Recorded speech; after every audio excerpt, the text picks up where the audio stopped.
से कॉरपोरेशन में जॉब करता हूँ पुणे में। और स्ट्रैटेजी तो यही है कि बी कॉन्फिडेंस रहो और अपने स्ट्रैटेजी डिवाइड करो कि बुक लिस्ट क्या है अपने वाली, और जो स्टार्टिंग में अपने वाली बुक लिस्ट है डिवाइड करने के बाद वही पोर्शन डिवाइड करो। उसके बाद से क्या करना, फिर में कितना पढ़ना है, कहाँ से पढ़ना है, अपने बुक्स का सोर्सेज डिफाइन होने के बाद। हेलो एवरीवन, गाइस हमारे साथ में प्रशांत भाई हैं। तो आज इनका इंटरव्यू, तो आज इनसे पूरी स्ट्रेटजी, इनसे बुक लिस्ट और क्या क्या क्वेश्चन आते हैं और किस तरीके से प्रिपरेशन कर रहे हैं, आज सब कुछ इनके बारे में जानेंगे। तो बहुत बहुत धन्यवाद सर हमारे चैनल पर आने के लिए।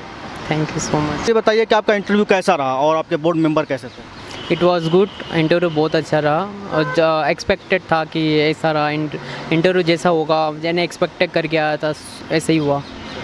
ओके भैया, और किस तरीके से क्वेश्चन पूछे गए इंटरव्यू में? क्या आपके डैब से पूछे गए या कहीं बाहर से थे या करंट अफेयर से रिलेट किया गया था या फिर अभी जो अर्थक्वेक आया उससे रिलेट किया, किस तरीके से क्वेश्चन थे? डैप से रिलेटेड ज़्यादा, मोस्ट ऑफ द डैप से रिलेटेड क्वेश्चन आए, फिर मेरे जॉब के रिलेटेड क्वेश्चंस आए और होम टर्म रिलेटेड, डिस्ट्रिक्ट के रिलेटेड थोड़े क्वेश्चंस आए। तो सर अपने बारे में बता दीजिए कि आपका नाम, आपका बैकग्राउंड और क्या आपका रहा, आपने कोचिंग कहाँ से ली पूरा सर? मेरा नाम प्रशांत है, मैं महाराष्ट्र से बिलोंग करता हूँ, डिस्ट्रिक्ट नंदुरबार से, और मैंने सेल्फ स्टडी किया है, मैंने कोई कोचिंग किया नहीं है। और मैं अभी करंट PCMC कॉरपोरेशन में जॉब करता हूँ पुणे में।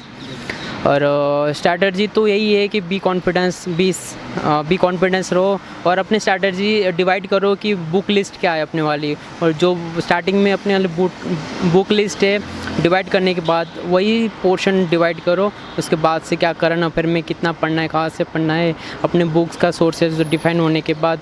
अच्छा, बुक लिस्ट एक होता है ना कि आपने मतलब लक्ष्मीकांत से पढ़ा है, स्पेक्ट्रम से पढ़ा है, आपने मतलब क्या फॉलो किया कि यहाँ तक आप इंटरव्यू तक आए?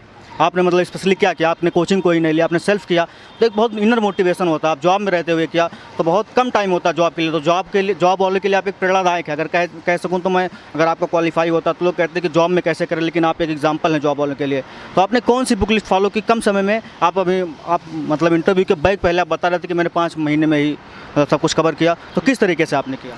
मैंने स्टैटिक बुक्स दी थी जो ऑलरेडी टॉपर्स लोगों से मैंने पढ़ा था कि इतनी बुक्स पढ़ो, उतनी बुक्स पढ़ो। सो मैंने देखा कि किस तरह से लक्ष्मीकांत है तो लक्ष्मीकांत ही पढ़ूँ मैं, अदर कोई कोचिंग का पॉलिटी के लिए मैं कोई रिसोर्स ना लूँ। बाकी मैंने ओनली आईएएस को फॉलो किया था और मेरा 90% में ओनली आईएएस से हो रहा था, बिकॉज मैं उनका हर एक प्रोग्राम फॉलो कर रहा था। उनके जो फ्री ऑफ कॉस्ट जो वीडियोज़ आते थे, डेली एडिटोरियल्स आते थे, तो मैं उनको फॉलो कर रहा था। और मेरा मेंस का भी वहाँ पे फॉलो हो रहा था और प्रीलिम का भी वैसे ही फॉलो हो रहा था।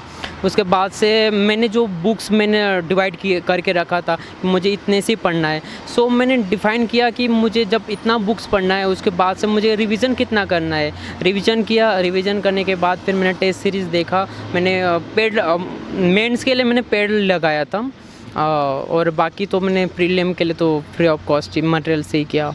ओके, और आंसर राइटिंग एक होता है ना एग्जाम्पल कि आंसर राइटिंग यहाँ से करना है, वहाँ से करना है, आपने किन सोर्स को फॉलो किया? क्योंकि आपके पास जॉब में थे। सबसे बड़ी बात यह है कि इंसान जब सेल्फ प्रिपेयर करता है और खुद करता है और कोई जॉब नहीं करता है, बिल्कुल स्टडी में ही रहता है, तो उसके लिए ज़्यादा टाइम होता है। आपके पास कम टाइम था, फिर आपने कैसे किया आंसर राइटिंग को मैनेज कैसे किया और किस तरीके से आपने आंसर लिखा? आंसर राइटिंग के लिए तो बस अब डायमेंशन पे फोकस करो कि किस तरह से हम सोच सकते हैं। जब हम यूपीएससी करें तो हमारा सोचने का तरीका भी बदल जाता है जिस तरह से हम पोर्शन पढ़ते हैं। सो मैंने ये किया कि मैं कितना डायमेंशनली सोच पाऊँगा। कोई एक सब्जेक्ट है जिसको मैं सोशोलॉजी, एंथ्रोपोलॉजी, पॉलिटिकली सब चीज़ों में सोच पा रहा हूँ क्या, और सोचने के बाद मैंने सोचने का तरीका चेंज किया, मैं कहाँ तक वीक हो रहा हूँ। उसके बाद से मैंने वैल्यू एडिड मटेरियल को थोड़ा सोर्स किया कि मैं जितना वैल्यू डाल सकता हूँ उतना मुझे मार्क्स गेन हो सकते हैं। सो मैंने देखा कि करंट में जितने वैल्यू एडेड मटेरियल आ रहे, इंडेक्स आ रहे, चार्ट्स आ रहे या रिपोर्ट्स आ रहे, सो मैं अलग से चार्ट्स बना लेता था और जब क्वेश्चन आएगा तो मैं उनको पुटअप करने की कोशिश करता था। और ये तो आपके आंसर राइटिंग की बात होगी। आपने करंट अफेयर से कहाँ, कि आपने बताया कि अभी हमने ओनली आईएएस को यूट्यूब पे फॉलो किया, तो करंट अफेयर आपने कहाँ से किया? जैसे विजन है, ओनली आईएएस है, वाजीराम है, नेक्स्ट आईएएस, बहुत सारी इंस्टीट्यूट है, तो आपने कहाँ से किया? मैंने ओनली आईएएस को ही फॉलो किया था। और आपका तो बस best of luck. Thank you sir हमारे चैनल पर। Okay, thank you sir.